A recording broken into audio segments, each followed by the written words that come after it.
Somewhere in the boreal forests of North America, something is moving through the trees. You hear it before you see it. Branches breaking. The ground shifting under weight that has no business belonging to anything alive. And then you see it. And your brain does something it was never supposed to do. It decides you are safe. That decision kills more people in North America every year than the grizzly bear, the wolf, and the mountain lion combined. Not because the moose is the most dangerous animal on the continent, because it is the one your biology never learned to fear. Your fear response was not designed here.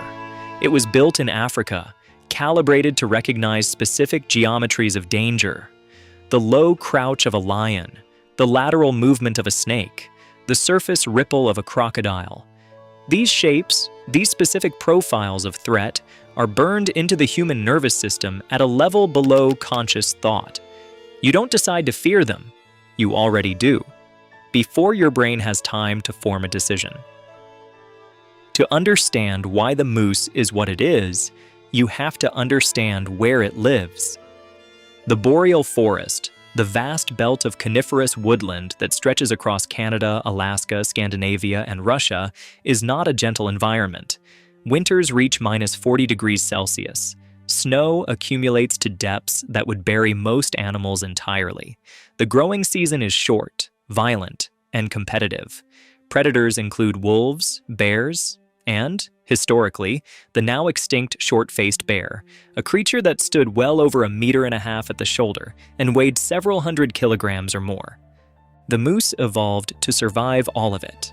An adult bull moose stands up to 2 meters at the shoulder, taller than most NBA players, and weighs between 400 and 700 kilograms. Some Alaskan bulls exceed 800.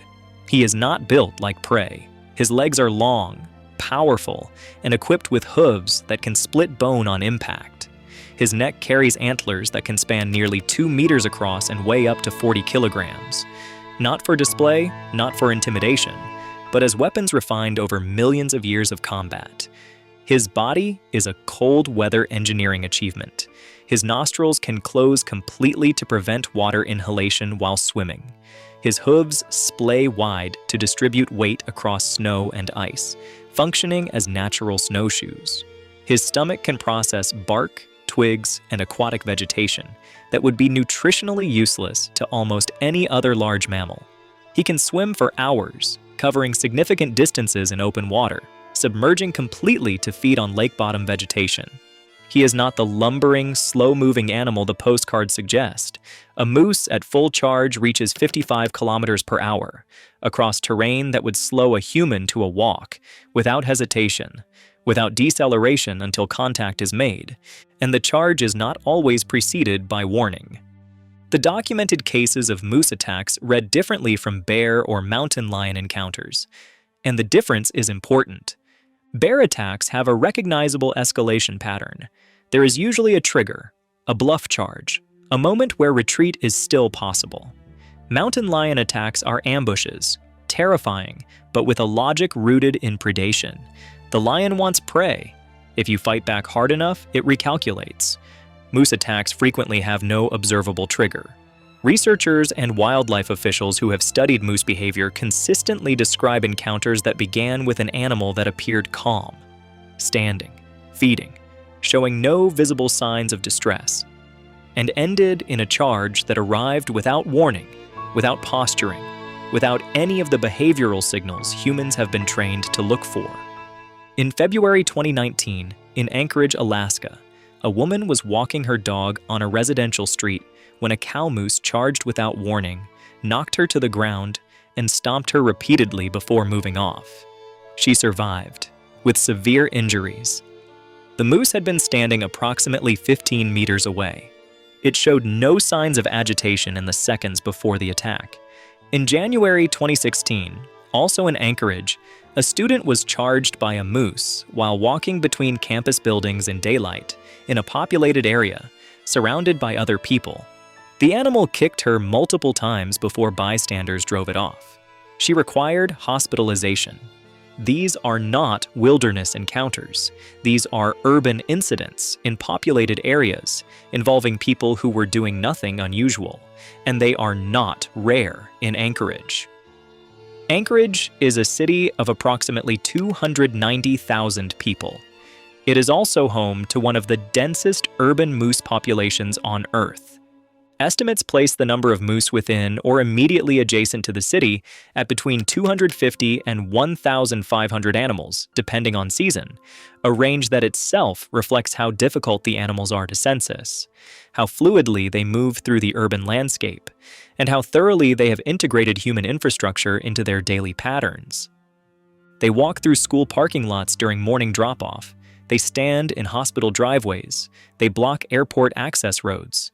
They appear in downtown Anchorage at midday, in full view of office buildings, and treat the surrounding humans with the same casual disregard they would show toward spruce trees.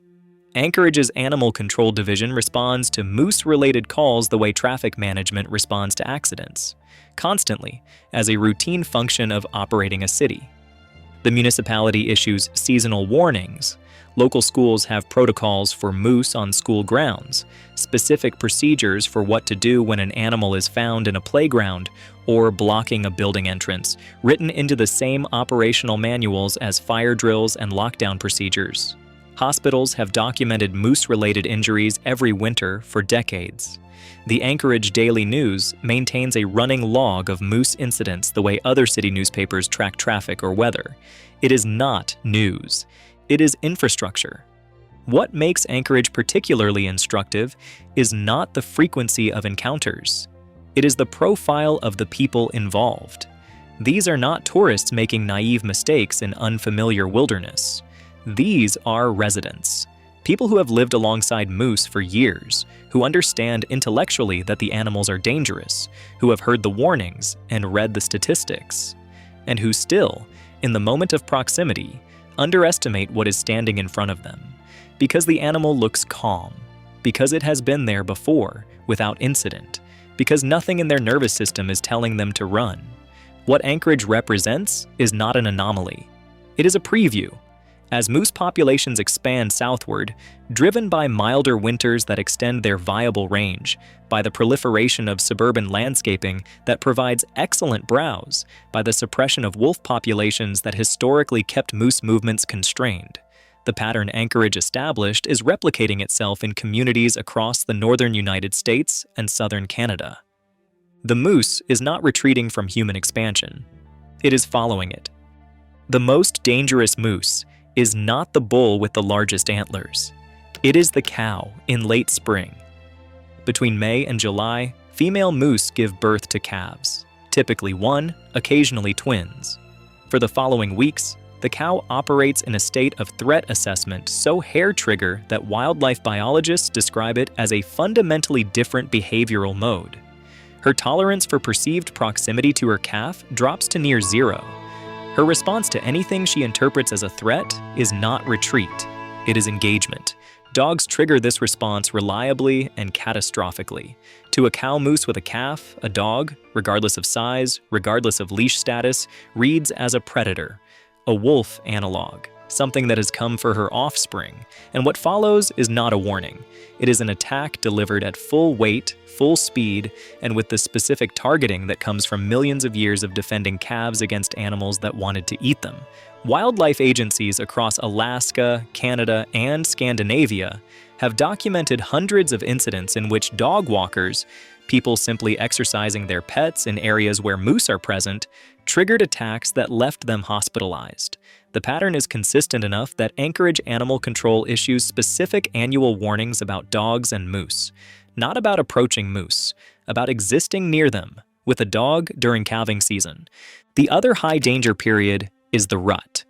In September and October, bull moose enter a state of hormonal and behavioral transformation that researchers have compared, in terms of its effect on risk assessment and aggression thresholds, to acute intoxication. Bulls stop eating substantially. They lose up to 20% of their body weight over the rut period. Their testosterone levels spike to concentrations that produce visible physical changes: swollen necks, darkened coats, altered gait. and they become willing to charge almost anything: vehicles, trains. Other bulls they would have avoided in any other season. Humans they have ignored for years.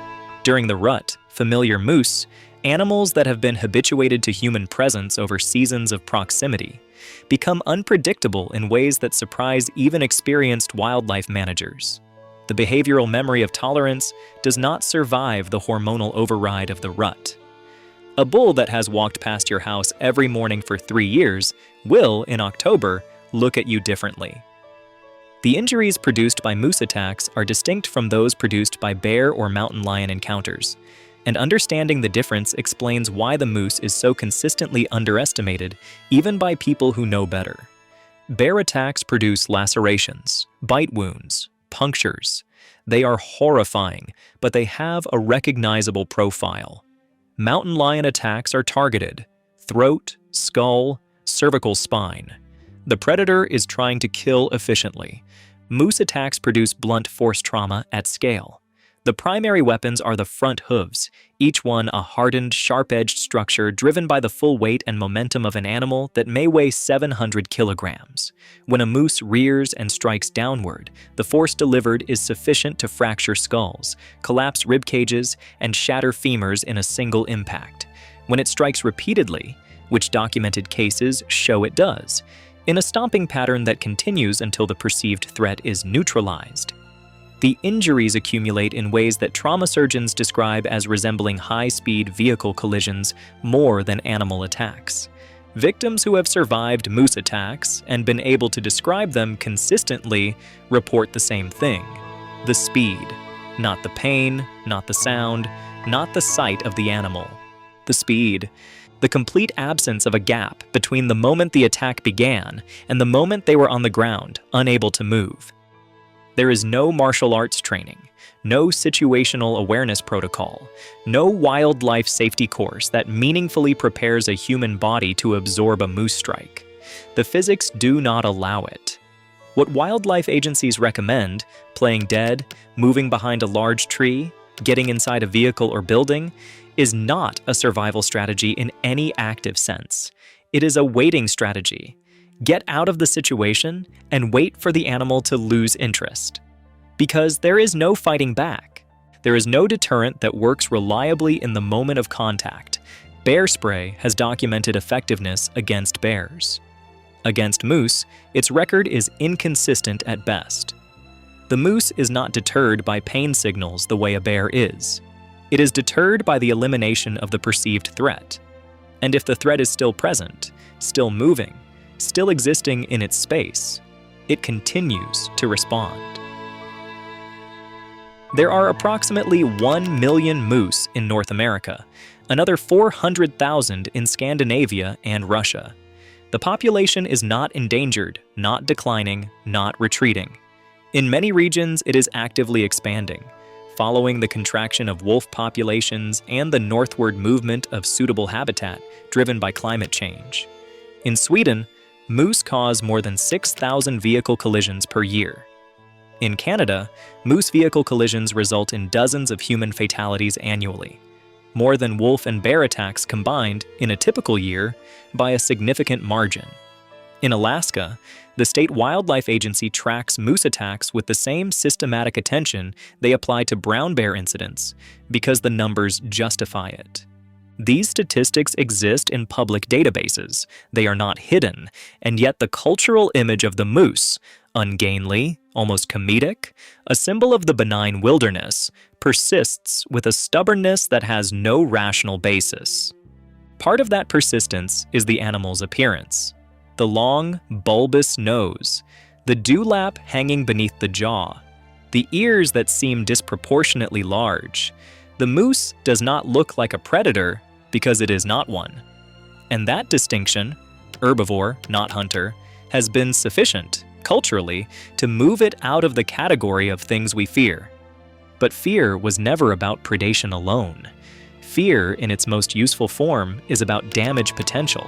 And the moose's damage potential, pound for pound, encounter for encounter, in the places where humans and moose increasingly share the same space, is not matched by almost anything else on the continent. Your nervous system was built to keep you alive. Over millions of years, it learned to recognize the things that could kill you and respond before your conscious mind had time to process the information.